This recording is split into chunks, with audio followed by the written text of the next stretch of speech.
We are blessed to have Bobby Aiken, who's teaching us. He's done a master in leadership. He's got extensive knowledge, and it's something that he's really passionate about. So we are privileged to have him. In week 1, we learn the L factor, the leadership basics. What is leadership?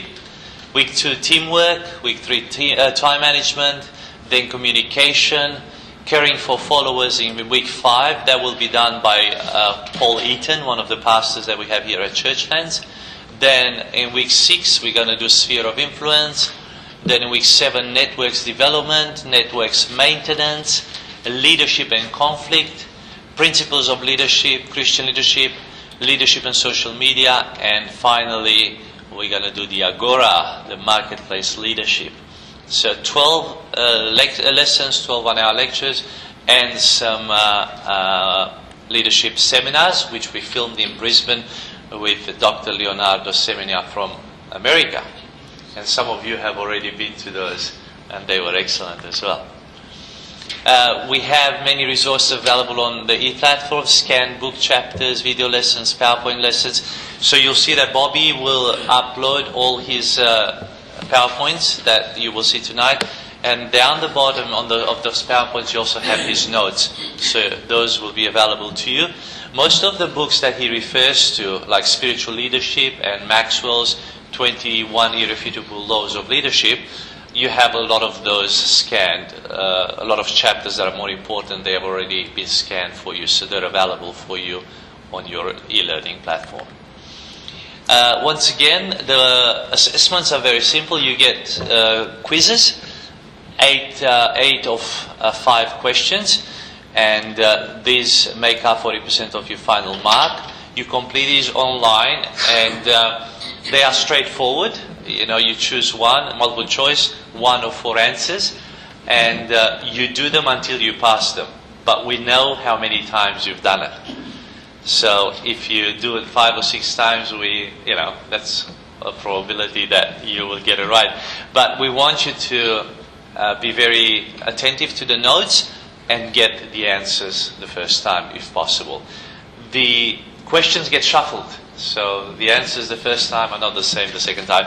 But let me tell you that they're not difficult. The idea is to just seal what you've learned in class. So do them as soon as possible. Don't let them go on, drag on for 2-3 weeks afterwards. While they're fresh in your mind, just do them.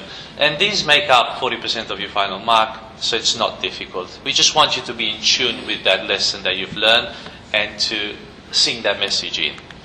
Then you have a research paper, which is 1,500 words for the diploma students and 2,000 words for the graduate diploma students, and this makes up 60% of your final mark. And this is where you create a leadership program based on the vision of a specific team.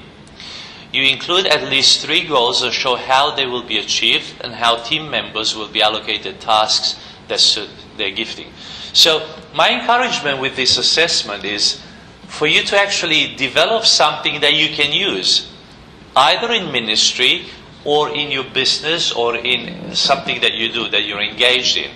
So look at design a leadership program and set yourself 3 goals on why, define these goals, why you've selected these goals, and look at the resources and the people that you need to fulfill those goals and how you would allocate the resources and the time for those people. So as we are learning, think about this in the back of your mind. It's not a very difficult paper, and all our assessments are here to stimulate you to practice that you learn, something that you learn. So in this assessment, you have the opportunity to actually practice the principles and concepts that you learn in class. So rather than doing it just as an assessment for the purpose of this class, I'd like you to do it for something that you can actually put in practice, whether it's in your job or in your ministry or in your family, because that way you get the most out of this assessment. So you've got a minimum number of references that you must utilize in the submission of this assessment, and they are used to validate or repudiate statements, thoughts, or paraphrasing that you or other sources are making. We've provided a number of articles which you can access, and you got to see the reference list. So as a diploma student, you have to use at least 2 references. As a graduate diploma student, you have to use at least 5 references, and you have plenty of those.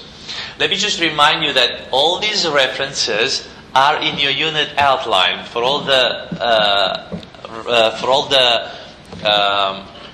resources that you have, or all the books that you have. So you can just look in the unit outline, you can basically copy and paste the reference. So there is no excuse to get the references wrong. But make sure you read the study guideline to assessment as well, because that will spell out how each assessment is to be submitted. And let me tell you something else. You always have sample papers. So we give you sample papers, you can follow that format, which makes life very easy. So 1,500 words, 2 references for diploma, 2,000 words and 5 references for the graduate diploma.